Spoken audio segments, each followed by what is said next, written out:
Another frightening occurrence is the existence of a website called Gerdab. It's been set up with special pages to identify those who have attended the rallies, and they could face consequences. They took pictures during the arrest, they have these up, and they ask the general public and those that are supporters of the regime to identify these people so that they can be met with force. The fear of those in my homeland country is that the indications are pointing towards things getting worse before they get better. We fear a repeat of the massacres that took place just after the 1979 revolution and the 1988 massacres, where tens of thousands of Iranians were killed en masse. When is enough enough? We have been asking this since the June elections, but in reality, most Iranians have been asking this for the last 30 years. How many more innocent people must be massacred before something is done? How many more times must the Islamic Republic of Iran's regime deceive and lie before the officials from other nations understand that there is little value negotiating with them unless human rights are a serious precondition to talks? These are the questions I demand of the United Nations. A high-ranking Shia cleric in Iran named Ayatollah Montazeri remarked, "This is no longer Islamic, nor is it a republic," and directly challenged the supreme leader. The Islamic Republic of Iran maintains power through force and control, and with its legitimacy now on the line, rifts among the ruling clerical elite, and significant civil resistance, the only way the leaders can hold onto power is to crack down harder on the citizens, imposing a police-like state to quell any threat of a velvet revolution.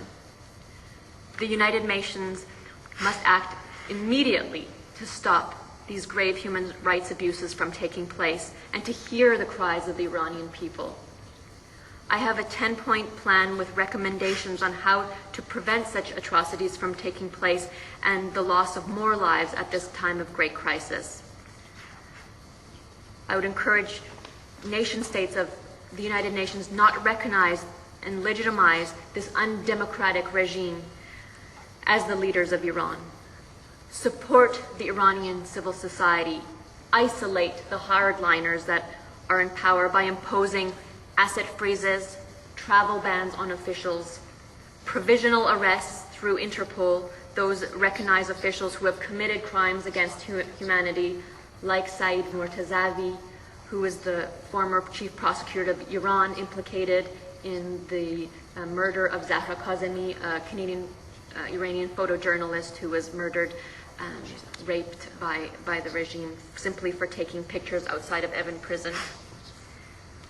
I would hope for eventual prosecution in The Hague at the International Criminal Court. In the meantime, just sending Philip Alston, the United Nations Special Rapporteur on extrajudicial summary or arbitrary executions to Iran, to investigate these crimes. Many times they have tried, but they have not let him into the country. Support media and satellite and new technology which enable Iranians to have freer access and dissemination of the news.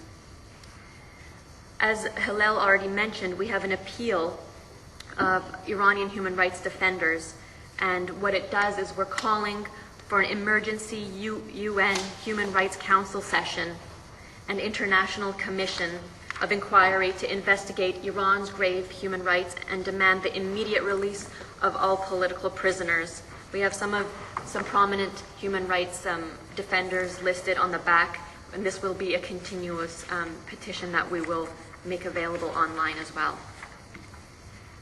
Lastly, it's time for the United Nations to live up to its name and truly represent nation states with leaders that represent their population and not authoritarian regimes that massacre its very own people. A free, democratic Iran with a focus on human rights will have a domino effect in the region, stability in the Middle East, and ultimately aid in world security. So with that, I would just like to thank you for coming out, and if you have any specific questions on child executions or this report or what we've said, we would like to hear from you.